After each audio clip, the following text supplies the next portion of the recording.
Evangelho de João, capítulo 13, versículos de 1 a 5. Antes da festa da Páscoa, sabendo Jesus que tinha chegado a sua hora de passar deste mundo ao Pai, tendo amado os seus que estavam no mundo, amou-os até ao extremo. Durante a ceia, tendo já o demônio posto no coração de Judas Iscariotes, filho de Simão, a determinação de o entregar, Jesus, sabendo que o Pai tinha posto em suas mãos todas as coisas e que saíra de Deus e voltava para Deus, levantou-se da mesa, depôs as vestes e, pegando uma toalha, cingiu-se com ela. Depois, lançou água numa bacia e começou a lavar os pés dos discípulos e a enxugá-los com a toalha com que estava cingido. Palavra da salvação. Comentário: João 13, de 1 a 5. Santo Agostinho. Páscoa, como alguns consideram, não é um nome grego, mas hebraico. De maneira oportuna, as duas línguas têm para essa palavra um significado concorde, porque em grego o verbo padecer é pasquein. Disso se entende que Páscoa quer dizer paixão, tendo o nome se originado daquele verbo. Na língua hebraica, Páscoa quer dizer atravessar, e foi comemorada a primeira vez depois que haviam fugido os hebreus do Egito, atravessando o Mar Vermelho. Agora, a imagem profética é verdadeira e completa, porque, conduzido Cristo como um cordeiro à imolação, cujo sangue ungiu nossas portas, ou seja, as nossas frontes com o sinal da cruz, fomos libertados tanto da perdição desse tempo quanto do cativeiro no Egito e conduzidos a uma suma travessia salvífica, saindo debaixo do diabo e indo ao Cristo, e deste tempo instável ao seu reino firmíssimo. E esse nome, ou seja, Páscoa, nos dá o evangelista a interpretação, dizendo: sabendo Jesus que tinha chegado a sua hora de passar deste mundo ao Pai, eis a Páscoa, eis a travessia. E então amou os seus até o extremo, para que deste mundo, por ele, que é a cabeça, ultrapassassem por amor dele. E que extremo, qual fim é esse, a não ser o Cristo? O fim de toda a lei é Cristo, pela justiça de todos os crentes, fim que melhora, não destrói. Parece-me que essas palavras podem ser entendidas humanamente. Assim Cristo amou aos seus até a morte. Mas não como se o amor acabasse com a morte, daquele que a morte não pode matar. A não ser que talvez se entenda assim: até a morte os amou, isto é, amou-os, até mesmo morrendo por eles. E então, durante a ceia, ou seja, e tendo posta a mesa para o serviço dos convidados, a ceia, estar pronta, não deve ser tomada no sentido de que havia sido consumida ou terminada, porque a ceia ainda estava sendo servida quando ele se levantou e lavou os pés dos discípulos, porque então ele se sentou novamente e deu ao traidor um pedaço de pão. E disse: o diabo já inspirou o coração para que Judas Iscariotes o traísse. Esta tentação espiritual é chamada de sugestão, que não vem pelos ouvidos, mas pelos pensamentos. O diabo inspira sugestões, as próprias sugestões misturadas à imaginação humana. Já estava decidido no coração de Judas, por sugestão do demônio, que o discípulo entregaria seu mestre. O evangelista, estando a ponto de falar da imensa humildade do Senhor, antes quis fazer o elogio de sua excelência, e por isso disse: sabendo que o Pai tinha posto em suas mãos todas as coisas, entre elas, portanto, o próprio traidor. Isto é, sabendo que saíra de Deus e a Deus voltava, e que nem abandonava a Deus quando dele saía, nem a nós quando a ele retornava. Tendo o Pai lhe dado todas as coisas às mãos, nosso Senhor, todavia, não lavou as mãos dos discípulos, mas os pés, e sabendo que de Deus saíra e a Deus seguia, cumpriu uma tarefa não de Deus e Senhor, mas de homem e escravo. Depôs as vestes aquele que, sendo Deus, se anulara a si mesmo, cingiu-se de toalha aquele que assumiu a forma de escravo, encheu de água a bacia para lavar os pés dos discípulos, aquele que na terra verteu sangue para tirar a sujeira dos pecados.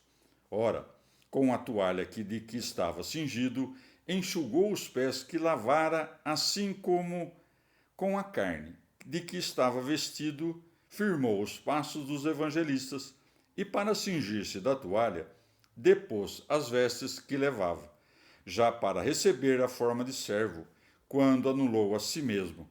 Não depôs o que tinha, mas recebeu o que não tinha.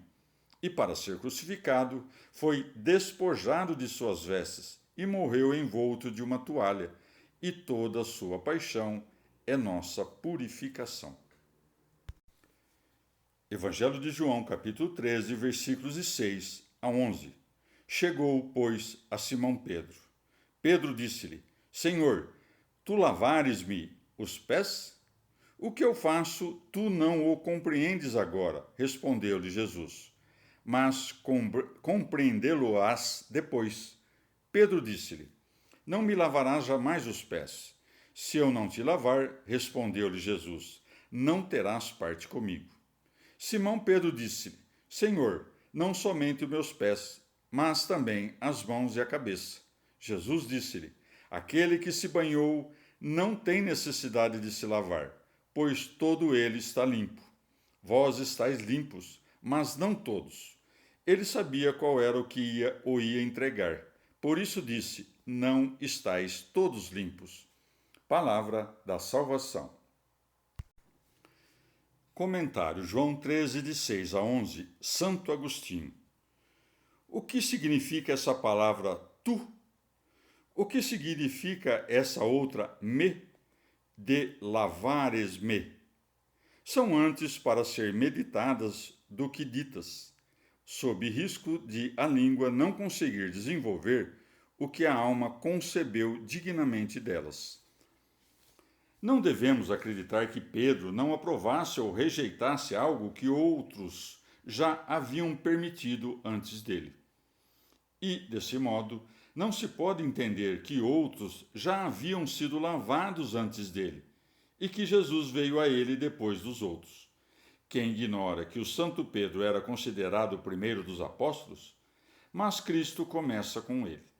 Assim, quando o Senhor começou a lavar os pés, chegou perto daquele com quem havia de começar, isto é, Pedro. E então Pedro ficou espantado com uma ação que qualquer um deles teria se espantado. E Jesus respondeu, dizendo-lhe: O que eu faço, tu não o compreendes agora, mas compreendê-lo-ás depois. Pedro, mesmo aterrado pela sublimidade daquele feito do Senhor, segue em oposição àquele ato cujo motivo ignorava. Vendo Cristo humilhado aos seus pés, não o tolera, pois segue. Pedro disse-lhe: Não me lavarás jamais os pés, isto é, jamais o permitirei. O que, afinal, não acontece em toda a eternidade, não acontece em tempo nenhum. Está dito desta forma: se eu não te lavar, embora se trate de lavar apenas os pés, do mesmo modo como se costuma dizer calçote, embora apenas o pé seja calçado. Mas Pedro, agitado entre o amor e o temor, teve mais medo de que Cristo lhe fosse negado do que rebaixado até os seus pés. Daí que siga. Simão Pedro disse-lhe: Senhor, não somente os meus pés, mas também as mãos e a cabeça. Todo ele está limpo, exceto os pés, que é necessário lavar, pois o homem todo é lavado no batismo, não com exceção dos pés, mas por inteiro. Depois, contudo, vivendo em meio às coisas humanas, fatalmente pisa a terra. Os próprios afetos humanos, pois sem os quais não se vive esta vida mortal, são como os pés, em que somos afetados pelas coisas humanas, de modo que, Se dissermos que não temos pecado, nos enganamos a nós mesmos. Se, porém, confessamos os nossos pecados, aquele que lavou os pés dos discípulos nos lavará dos pecados até os pés com que andamos na terra. Das palavras dessa passagem, depreendemos que Pedro já fora batizado, pois sabemos que os discípulos, por meio dos quais batizava, já eram batizados, quer pelo batismo de João, como pensam alguns, quer pelo de Cristo, o que é mais provável. Aquele, afinal, que não se desdenhou do humilde ministério de lavar-lhe os pés, não teria desprezado o ministério do batismo, delegando a seus servos, batizados, o batismo do resto da humanidade. Daí segue: vós estáis limpos, mas não todos. Para que não precisássemos investigar o sentido dessas palavras, o próprio evangelista o esclarece acrescentando: ele sabia qual era o que o ia entregar, por isso disse: não estáis todos limpos. Ou ainda, os próprios discípulos, como já estivessem banhados, não precisavam lavar senão os pés, porque o homem, enquanto vive neste século, contrai pelos humanos afetos a sujeira da terra que pisa com os pés. Evangelho de João, capítulo 13, versículos de 12 a 20. Depois que lhes lavou os pés e retomou as suas vestes, tendo-se tornado a pôr à mesa, disse-lhes: compreendeis o que vos fiz? Chamais-me mestre e senhor, e dizeis bem, porque o sou. Se eu, pois, sendo vosso senhor e mestre, vos lavei os pés, também vós deveis lavar os pés uns aos outros. Dei-vos o exemplo, para que, como eu vos fiz, assim façais vós também. Em verdade vos digo, o servo não é maior do que seu senhor, nem o enviado é maior do que aquele que o enviou. Se compreendeis essas coisas, bem-aventurados sereis se as praticardes. Não falo de todos vós, sei os que escolhi, porém é necessário que se cumpra o que diz a Escritura. O que come o pão comigo levantou o seu calcanhar contra mim. Salmo 40, 10. Desde agora vô-lo digo, antes que suceda, para que, quando suceder, creiais que eu sou. Em verdade vos digo, quem recebe aquele que eu enviar, a mim recebe. E quem me recebe, recebe aquele que me enviou. Palavra da salvação. Comentário João 13, de 12 a 20. São João Crisóstomo. Já não fala só a Pedro, mas a todos quando diz: chamais-me mestre e senhor, com o que aceita o juízo deles. Em seguida, para que não se pense que essas palavras se devem apenas ao obséquio deles, acrescenta: e dizeis bem, porque o sou. Nosso Senhor toma um exemplo de coisas maiores para que operemos as que são menores. Ele, afinal, é o Senhor. Já nós, se fizermos o mesmo que ele fez, o faremos aos nossos companheiros de servidão. Por isso acrescenta: dei-vos o exemplo, para que, como eu vos fiz, assim façais vós também. Ainda, incitando-os a lavar os pés, acrescenta: em verdade vos digo, o servo não é maior do que o seu senhor, nem o enviado maior do que aquele que o enviou.